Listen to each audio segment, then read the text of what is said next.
Assalamualaikum warahmatullahi wabarakatuh. Perkenalkan, nama saya Anissa Fajrina Munggaran. Di sini saya akan menjelaskan tentang indikator, ciri-ciri umum, dan juga benua Australia. Negara maju merupakan sebutan untuk negara yang memiliki standar hidup yang tinggi dengan teknologi yang tinggi dan juga ekonomi yang merata. Indikator dari negara maju itu ada dua, yaitu ada indikator kuantitatif atau data yang dapat dihitung, dan juga ada indikator kualitatif atau data yang hanya dapat dibandingkan. Untuk indikator kuantitatif, karena berhubungan dengan angka, misalnya jumlah penduduk yang rendah, angka pendapatan yang tinggi berkisar 27.790 US dollar, angka harapan hidup yang tinggi yaitu berkisar antara 77 tahun, dan juga kepadatan penduduk yang rendah. Untuk data kualitatif, misalnya pola pikir dan etos kerja. Pola pikir dari masyarakat maju itu selalu berpikir ke depan, melihat masa depannya. Etos kerja itu sangat loyal terhadap pekerjaannya, tidak pantang menyerah, juga disiplin terhadap waktu, dan juga jujur. Lalu selanjutnya adalah tingkat pendidikan yang tinggi. Kenapa tingkat pendidikannya tinggi? Karena dipengaruhi juga oleh pola pikir dan juga mereka yakin bahwa pendidikan merupakan sesuatu yang penting untuk mereka dapatkan. Rata-rata penduduk S2 itu pendidikannya itu berada di strata 2 ataupun magister.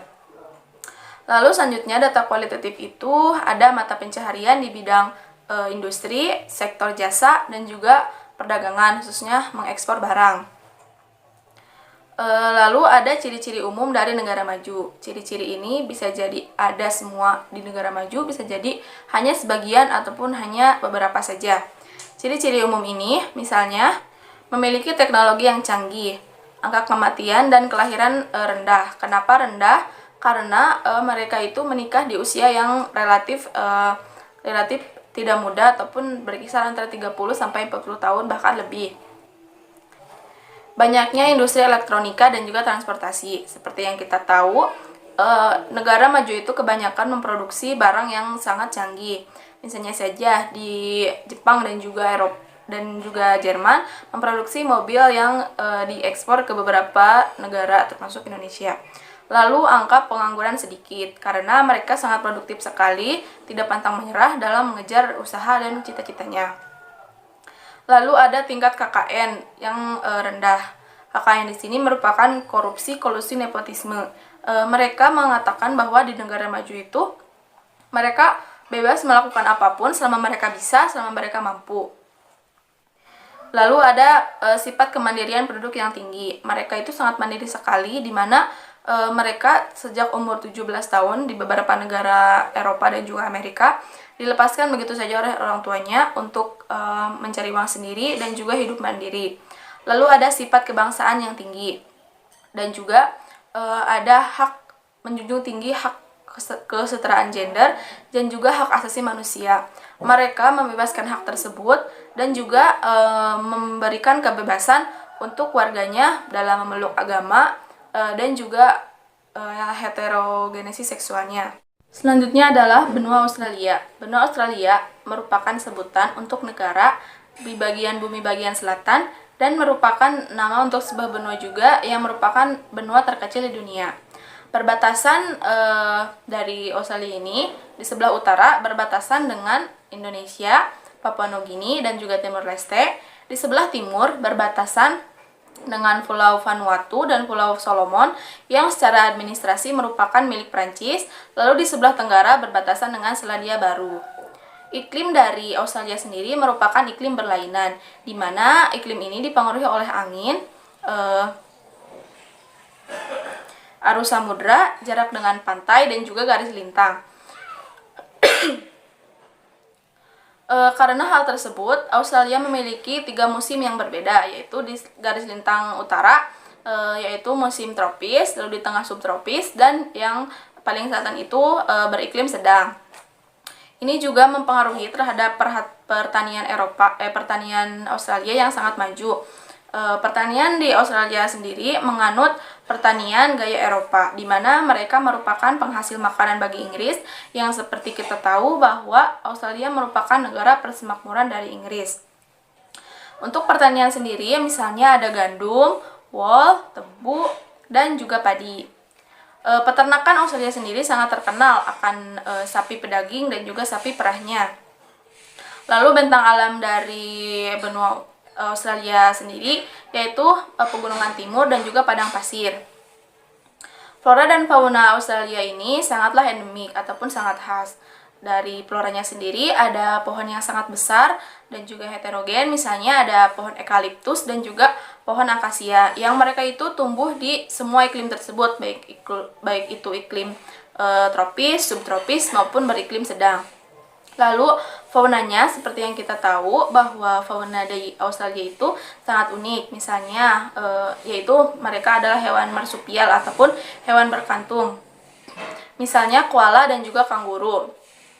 Ada juga platypus dan terenggiling. Pemerintahan Australia menganut pemerintahan federal mengikuti tradisi demokrasi parlementer, di mana ada tingkatan untuk pemerintahnya itu. Yang pertama ada tingkatan atas yaitu federal, menganut tentang undang-undang persemakmuran dari kerajaan Inggris. Yang kedua adalah negara bagian atau teritori, misalnya Brisbane, Perth ataupun ibu kota Canberra, yang mengatur tentang tentang sekolah, jalan umum, fasilitas umum, dan lain-lain. Sedangkan yang ketiga adalah lokal ataupun town, ini mengatur tentang fasilitas sosial dan lain-lain. Untuk negara bagian di Eropa ini ada 8 negara bagian, yaitu ada Australia Barat yang beribu kotakan Perth, Queensland yang beribu kotakan Brisbane, Australia Utara yang beribu kotakan Darwin, Australia Selatan yang beribu kotakan